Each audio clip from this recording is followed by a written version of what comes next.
សម្លម្ជូរកញ្ឆែតចាថ្ងៃនេះខ្ញុំនឹងបង្ហាញបងប្អូនពីរបៀបស្លសម្លម្ជូរកញ្ឆែតណាបងប្អូនចា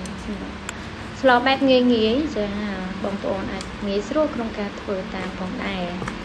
ចាសម្រាប់កញ្ឆែតនេះគឺបងប្អូនបេះមកពីបឹងដោយខ្លួនឯងហើយត្រីហ្នឹងក៏បងរកបានខ្លួនឯងដែរបងប្រុសក៏ដាក់មងបានចាអញ្ចឹងសម្រាប់សម្លមីឆ្នាំងនេះគឺអត់ចំណាយលុយទេបងប្អូនសម្រាប់គ្រឿងនេះក៏យើងមានខ្លួនឯងដែរចាដំបូងឡើយគឺយើងត្រូវដាំទឹកឲ្យពុះមកហើយយើងធ្វើការជ្រុំប្រហុកចូលទៅចាសម្រាប់ប្រហុកក៏បងប្អូនសម្រាប់សម្លម្ជូរគឺយើងដាក់រៀងដិតបន្តិចណាចារសជាតិមានក្លិនប្រហុកបន្តិចទៅឆ្ងាញ់ណាបងប្អូនចាតែសម្រាប់អ្នកដែលអត់ចេះប្រហុកទេគាត់អាចជំនួសដោយទឹកត្រីអីបានចាបន្ទាប់ពីជ្រុំប្រហុកហើយគឺយើងធ្វើដាក់គ្រឿងគល់ដាក់គល់ស្លឹកគ្រៃស្លឹកក្រូចសើចនិងរំដេងដើម្បីឲ្យកាត់ជាតិឆ្អាបណាចាគឺហើយបងប្អូនឃើញពពុះដែលពេលដែលយើងជ្រុំប្រហុកទៅគេច្រើនគេឡើងពពុះបែបហ្នឹងឯងចាអញ្ចឹងទៅបងប្អូនដួសពពុះចេញចាដួសពពុះហ្នឹងចេញឲ្យស្អាតទៅហើយសម្រាប់ប្រហុកហ្នឹងគឺធ្វើដោយខ្លួនឯងទេបងប្អូនអត់ទិញគេទេហើយចឹងទៅរសជាតិឈ្ងុយណាបងប្អូនចាដល់ពេលយើងដួសពពុះហើយគឺយើងដាក់ត្រីចូលចាសម្រាប់ត្រីនេះគឺខ្ញុំលាយយើងច្រើនដែរបងប្អូនមានត្រីឆ្ពិនត្រីផ្ទក់ត្រីល្អោនដែរចាភាសាតែរកបានខ្លួនឯងចឹងដាក់ឲ្យគ្រប់មុខតែម្ដង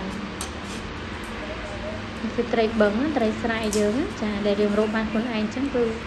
ឆ្ងាញ់ណាបងប្អូនចាបន្ទាប់មកគឺយើងដាក់ស្ករប៊ីចេងចាសម្រាប់សម្លម្ជូរបងប្អូនអាចគុំដាក់ស្ករច្រើនពេកដាក់ស្ករបន្តិចបានហើយចាព្រោះរសជាតិយើងអត់យកផ្អែមទេបានជូរចាសម្លម្ជូរដាក់រៀងជូរតិចគឺឆ្ងាញ់ណាបងប្អូនចាជូរជ្រះតែម្ដង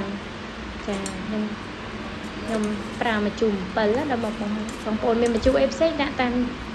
ចំណូលចិត្តទៅបងប្អូនតែខ្ញុំមានតែម្ជូរ7នេះដាក់តែម្ជូរ7ទេចាបន្ទាប់មកគឺយើងដាក់កញ្ឆែតសម្រាប់កញ្ឆែតនេះដែរបងប្អូនគុំដាក់យូរចាយើងដាក់តែមួយពុះទេហើយយើងអាចបិទភ្លើងបានហើយគុំរងាស់វាយូរខ្លាចវារលួយកញ្ឆែតហ្នឹងទៅអត់ឆ្ងាញ់ទេបងប្អូនដាក់តែមួយពុះឲ្យកញ្ឆែតហ្នឹងនៅរៀងជ្រុកចាឆ្ងាញ់ណាបងប្អូនមិនថាកញ្ឆែតមិនថាត្រកួនទេបងប្អូនយើងអាច